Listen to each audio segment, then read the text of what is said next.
여러분 안녕하십니까? 코스피가 장중 3,317선을 넘어서 4년 전에 역대 최고치를 뚫었습니다. 미국 증시의 훈풍과 대주주 양도세 기준 완화 기대감으로 외국인과 기관이 동반 매수하면서 증시를 끌어올리고 있습니다. 금융시장 상황 오늘 먼저 짚어보겠습니다. 김종윤 기자. 네, 김정윤입니다. 네, 현재 증시 흐름 어떤지 전해주시죠. 네, 코스피가 4년 2개월 만에 3,300선을 넘어 장중 3,317로 사상 최고치를 기록했습니다. 코스닥 지수도 830선을 넘었습니다. 코스피에서 개인은 2조 1천억 원 넘게 순매도하고 있습니다. 하지만 외국인과 기관이 각각 1조 2천억 원과 8,900억 원 이상 순매수하며 차익 매물을 받아내고 있습니다. 이스라엘의 카타르 공습에 달러가 강세를 띠며 달러원 환율은 1,380원 후반에서 소폭 하락하고 있습니다. 오후 2시 50분 기준 아시아 증시도 상승세인데요. 니케이 지수는 323포인트 오른 43,781에 거래되고 항생 지수도 312포인트 오른 26,250을 기록하고 있습니다. 네, 지금 우리 증시를 이끌고 있는 종목들이 뭡니까? 네, SK하이닉스가 5% 넘게 상승해 다시 30만 닉스에 올랐었고 삼성전자도 1.5% 이상 올랐습니다. 타이완 전시회에서 AI 반도체용 신규 장비 2종을 공개한 한미 반도체와 창사 후 첫 자사주를 소각하는 DB하이텍도 상승세를 타고 있습니다. 내일 이재명 대통령이 취임 100일 기자회견에서 밝힐 주식 양도세 대주주 기준 완화 기대감에 증권주 강세가 두드러졌습니다. KT 소액 결제 피해 후 보완주들도 급등했습니다. AI 바이오 로봇 등 첨단 전략 산업에 투자하는 국민 성장 펀드를 150조 원으로 늘리기로 했지만 아직 관련 대표주들은 약세를 보이고 있습니다. SBS 비즈 김정윤입니다. 6.27 가계대출 규제와 개별 은행의 대출 총량 관리에도 불구하고 지난달 전체 금융권 가계대출이 5조 원 가까이 늘어난 것으로 나타났습니다. 지난 7월 증가분의 2배 수준으로 증가세가 가팔라졌는데 이러면 금리와 각종 부양책도 운신의 폭이 좁아질 수 있어 주목할 필요가 있습니다. 자세한 내용 알아보겠습니다. 이한나 기자. 네, 이한나입니다. 네, 은행권의 대출 흐름 먼저 어땠습니까? 네, 한국은행에 따르면 8월 말 기준 예금은행의 가계대출 잔액은 7월 말보다 4조 1천억 원 많은 1,168조 3천억 원으로 집계됐습니다. 지난 2월 6조 2천억 원에 이르던 가계대출 증가폭은 6.27 대책 이후 7월에 절반 이하인 2조 7천억 원으로 줄었다가 8월 다시 4조 원대로 반등한 겁니다. 대출 종류별로는 전세자금 대출을 포함한 주택담보대출과 신용대출 등 기타 대출이 각각 3조 9천억 원, 3천억 원 불었습니다. 한은은 주택담보대출의 경우 5월에서 6월 늘어난 주택거래가 시차를 두고 반영되면서 주택구입 목적 대출을 중심으로 8월 증가폭이 확대됐다며 9.7 부동산 대책과 관련해서는 시간을 두고 효과를 지켜봐야 한다고 말했습니다. 네, 금융권 전체로 시야를 넓혀보면 어떻습니까? 네, 금융위원회, 금융감독원이 집계한 농협과 보험, 저축은행 등 제2금융권을 포함한 금융권 지난달 전체 가계대출 잔액 역시 4조 7천억 원 증가했습니다. 지난 7월 2조 3천억 원과 비교해 증가폭은 2배로 늘었는데요. 은행이 4조 2천억 원 늘어 가계대출 증가세를 주도했고 2금융권 가계대출도 6천억 원 늘었습니다. 다만 증가폭이 지난해 같은 달 9조 7천억 원과 비교해서는 절반 넘게 줄긴 했는데요. 금융당국은 가계대출 증가세가 상당폭 축소된 점은 긍정적이지만 안심하기에는 아직 이르다며 필요시 준비돼 있는 조치를 즉각적이고 선제적으로 시행해 나가겠다고 말했습니다. SBS 비즈 이한나입니다. 우리 사회 곳곳에서 최근 불안감을 키우고 있는 해킹 관련 상황도 연달아서 짚어보겠습니다. 소액 결제 피해가 쌓이고 있는 KT에서는 피해의 원인 중 하나로 유령 기지국이 지목됐습니다. KT가 접속을 전면 차단했는데 구체적인 원인 파악 상황 짚어보겠습니다. 오수영 기자. 해커가 아예 자기가 기지국을 만들었다는 얘기가 나오고 있죠. 네, 그렇습니다. 서울 서남권과 경기, 인천 등 지역 KT 이용자들의 무단 소액결제 피해를 조사 중인 민관합동조사단은 해커가 불법 초소형 기지국을 설치해서 이용자들의 트래픽을 가로챈 것으로 보고 조사를 확대 중입니다. 과학기술정보통신부는 오늘 앞서 KT가 이용자 무단 소액결제의 원인 중 하나로 불법 초소형 기지국의 통신망 접속을 언급했다고 밝혔습니다. 피해가 이미 발견된 곳 이외의 장소에서도 불법 기지국이 접속할 수 있는 가능성도 확인돼서 이미 알려진 지역 외에도 무단 소액결제 피해가 나올 가능성이 있습니다. 이에 정부가 즉각적인 해법을 요구했고 KT는 어제 오전 9시부터 모든 초소형 기지국의 통신망 접속을 전면 제한 중입니다. 네, 개인정보가 해킹됐을 거란 우려도 계속되고 있죠. 그렇습니다. 우선 KT는 개인정보 해킹 정황은 없는 것으로 확인했다고 밝혔습니다. 과기정통부는 해커가 불법 초소형 기지국을 활용해 어떤 정보를 탈취했는지 또 어떤 방식으로 무단 소액결제가 이뤄졌는지 등을 정밀 조사하고 있다고 전했습니다. 무단 소액결제 범행에 초소형 기지국이 악용된 내용을 다른 이동통신사들에도 공유해서 필요한 조처를 하도록 하겠다고 덧붙였습니다. 과기정통부는 어제 민관합동조사단을 구성해 사고 원인 조사를 진행 중이며 경기 남부경찰청도 이 사건을 수사 중입니다. 이번 사건 방식의 범행은 현재까지 국내에서는 발생 사례가 없던 유형으로 알려졌습니다. SBS 비즈 오수영입니다. 앞서 또 다른 해킹 사고가 벌어졌던 롯데카드에서는 일주일간 3만 명에 달하는 고객이 이탈한 것으로 확인됐습니다. 사업적으로도 타격이 적지 않을 것으로 보이는데 이 내용 단독 취재한 기자 연결해 보겠습니다. 오서영 기자, 파악된 해지 현황 먼저 전해주시죠. 네, 롯데카드가 국회 정무위원회 소속 더불어민주당 김현정 의원실에 제출한 자료에 따르면 이달 1일부터 8일까지 누적 27,243명이 카드를 해지했습니다. 롯데카드 해킹 사실은 지난 1일 금융감독원에 신고하면서 알려졌는데요. 해킹이 알려지고 이틀 만에 고객 6,785명이 해지한 것으로 확인됐습니다. 매달 해지한 인원을 보면 평균 4만 명 정도가 해지한 것으로 나타났는데요. 이번 달은 해킹 사고로 인해 이미 3만 명에 가까운 인원이 해지한 겁니다. 현재 회원수로 봤을 때 업계 5위인 롯데카드의 이탈 고객은 해킹 사고 이후 기존의 3배 수준으로 급증한 상황입니다. 앞서 금감원이 고객의 해지와 재발급 절차를 홈페이지에 별도로 마련하라는 주문도 영향을 미쳤을 것으로 보입니다. 네, 아직은 고객의 개인정보 유출까지는 확인되지 않고 있죠. 그렇습니다. 롯데카드에 따르면 아직까지 이번 해킹으로 개인정보 유출 사실은 확인되지 않고 있습니다. 다만 고객들은 불안한 마음에 우선 해지하는 움직임들이 이어지고 있는 것으로 보이는데요. 실제로 이번 해킹 사고와 관련된 롯데카드 사칭 스미싱 문자도 발송되고 있는 것으로 파악됐습니다. 개인정보 유출 여부 확인, 사고 접수, 카드 발급 비밀번호 변경 유도 등을 주의해야 합니다. 부자진 롯데카드 대표도 관리가 미흡했다며 머리 숙여 사과하며 혹시라도 있을지 모를 피해 예방을 위해 전사적인 비상 대응 체계를 가동하고 있다고 밝혔습니다. SBS 비즈 오서영입니다. 다음으로 고용 위기에 빠진 청년층 상황 알아보겠습니다. 지난달에도 취업자의 연령별 흐름은 비슷했습니다. 취업자 수 자체는 10만 명대 증가폭을 유지했지만 청년 취업자는 감소했습니다. 서주연 기자, 그러니까 지난달에도 고령층 중심으로 취업자 증가세가 이어진 거죠? 네, 그렇습니다. 통계청에 따르면 지난달 취업자는 2,896만 7천 명으로 1년 전보다 16만 6천 명 늘었습니다. 석 달 연속 10만 명대로 증가세지만 상승폭은 조금 줄었습니다.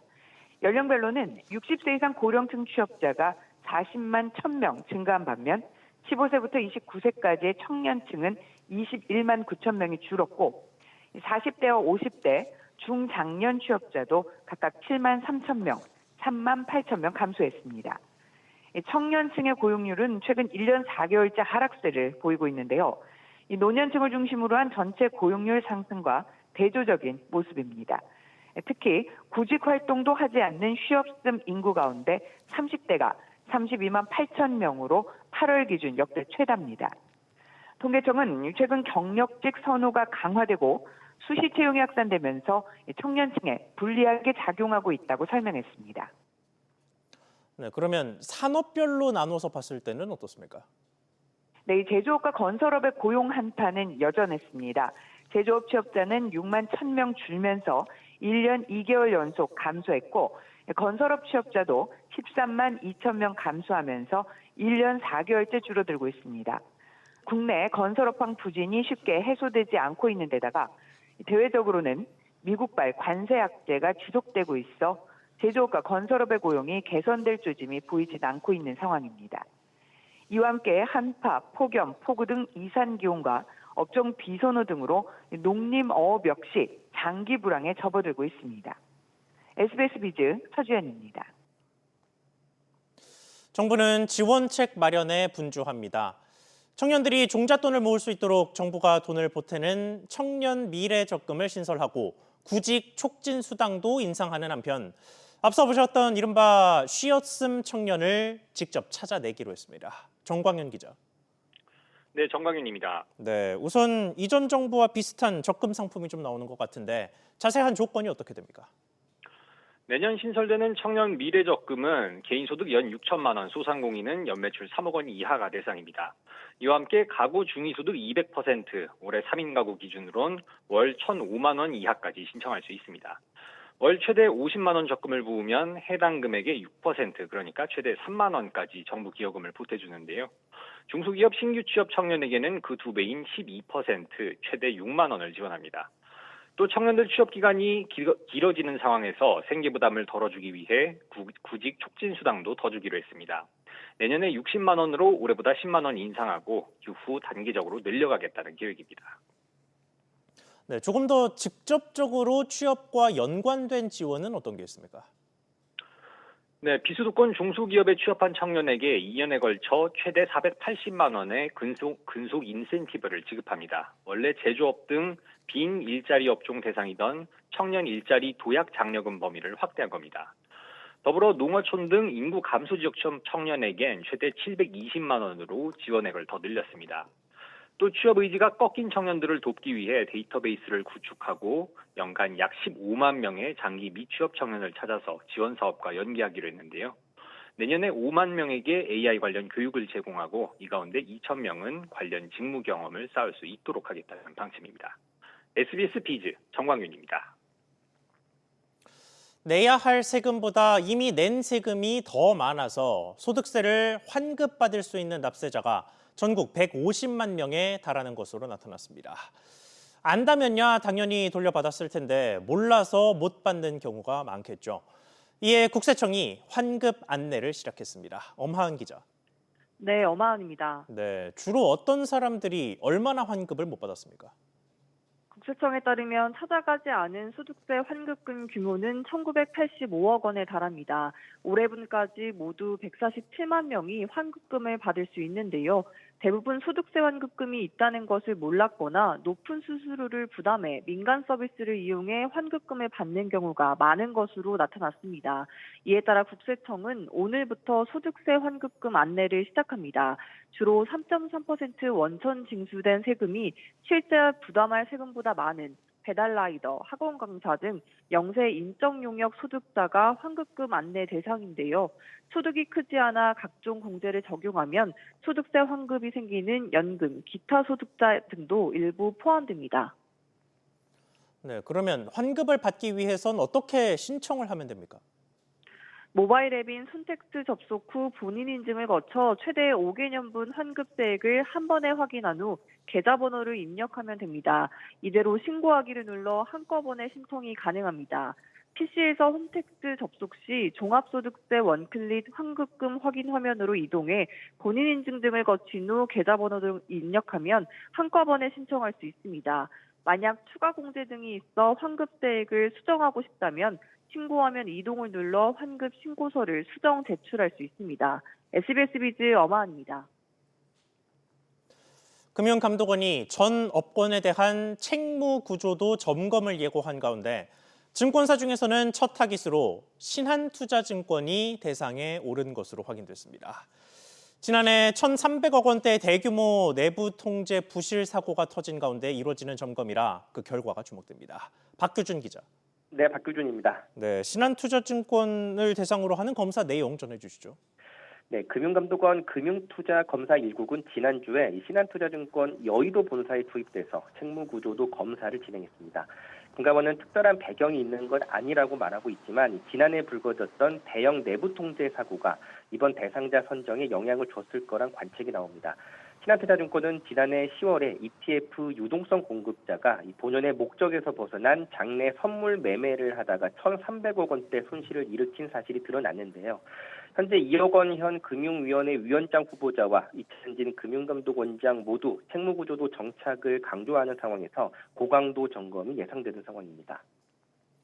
네, 조금 더 구체적으로 금감원이 무엇을 중점적으로 들여다볼까요?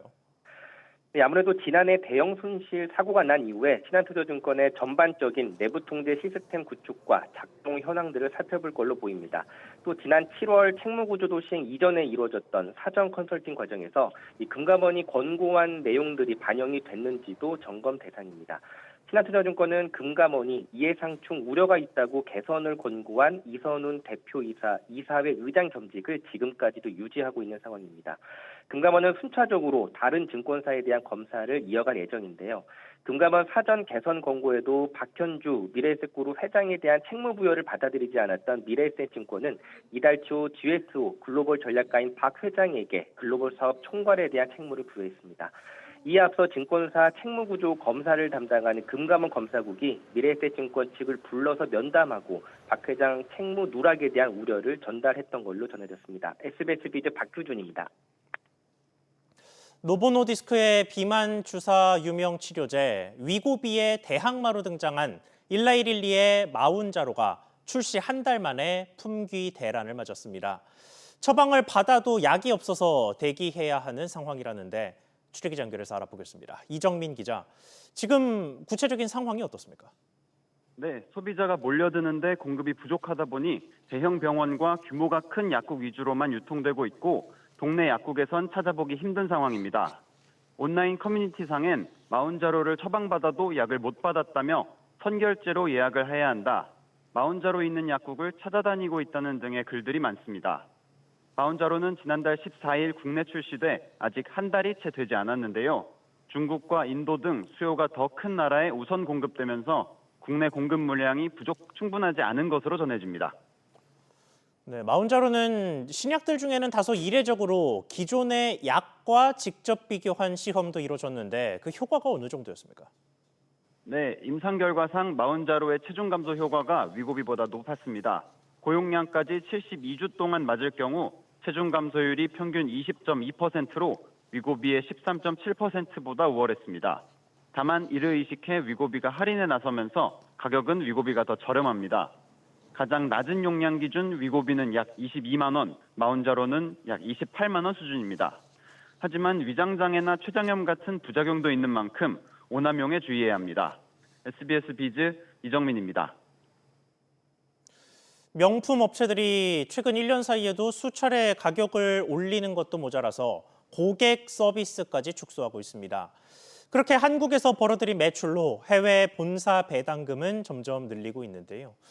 우리 소비자들을 상대로 한 배짱 영업이 갈수록 심해지고 있다는 지적입니다. 최윤하 기자, 우선 어디에서 어떤 서비스를 축소시켰습니까? 네, 업계에 따르면 명품 주얼리 업체 반클리프 아펠이 어제부터 픽업 서비스를 종료했습니다. 반클리프는 최근 정치적인 이슈로도 언급되며 인지도가 더 높아졌는데요. 수백만 원에서 수천만 원에 달하는 고가의 주얼리인 만큼 고객이 AS가 필요할 때 택배를 통해 제품을 회수하고 다시 배송해주는 서비스를 무료로 진행해왔습니다. 업계에 따르면 반클리프는 어제 서비스 종료 이전부터 관련 서비스 처리를 지연하는 등 고객의 불편을 초래한 것으로 전해집니다. 네, 명품 업체들이 가격을 줄줄이 올리는 움직임도 여전하죠. 그렇습니다. 까르띠에는 올해 들어서만 세 번째 가격 인상에 나서 오늘부터 최대 5% 인상된 가격을 적용합니다. 까르띠에와 반클리프 앤 아펠 모두 프랑스 리치몬트 그룹이 보유하고 있는데요. 한국 법인인 리치몬트 코리아는 지난해 한국에서 1조 8천억 원을 벌어들이면서 이 가운데 740억 원을 프랑스 본사 배당금으로 보냈습니다. 반면 우리나라에서 쓴 기부금은 전년보다 오히려 줄어 5억 원이 채 안 됐습니다. 물론 소비자 수요가 많지만 이를 이용해 배짱 영업을 한다는 지적도 나오고 있습니다. SBS 비즈 최윤아입니다. 정부와 대한상공회의소가 국내 천여 개 기업과 함께 맥스 얼라이언스를 공동 출범했습니다. 얼라이언스는 자율주행차와 휴머노이드, 바이오 등 10개 분야에서 AI 제조 혁신을 추진할 계획입니다. 산업통상자원부는 예산과 인프라를 지원해 오는 2030년까지 100조 원의 부가가치 창출을 목표로 하고 있습니다. 우리에게는 전 세계가 부러워하는 세계 최고의 제조기업과 양질의 제조 데이터가 있습니다. 제조 AX만이 제조업의 새로운 도약을 위한 유일한 길이기 때문입니다. 빠른 시일 내에 우리 제조업 경쟁력을 끌어올릴 수 있는 단 하나의 해답은 제조 AX의 성공입니다. 청년과 신혼부부, 신생아 가구를 위한 매입 임대주택이 입주자를 모집합니다. 국토교통부는 청년 1,100여 가구와 신혼 및 신생아 가구 약 2,400가구 등 총 3,500여 가구의 입주자를 내일부터 모집한다고 밝혔습니다. LH와 SH를 통해 모집하며 유형별로 소득 등 자격을 심사해 이르면 올해 12월 입주할 수 있습니다.